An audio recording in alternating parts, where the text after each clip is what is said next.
Hello and welcome to Zimsteg Media.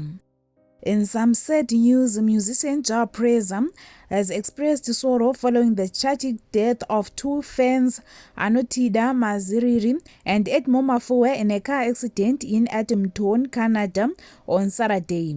Maziriri and Mafoe were en route to Jah Prayzer's Ndini Mukuzei show when the fatal accident occurred. In a heartfelt post on his official social media platforms, Jah Prayzer expressed his pain, extended his condolences to the bereaved families, and offered words of comfort and prayer. He also pledged to visit the families personally upon his return to Zimbabwe to pay his respects.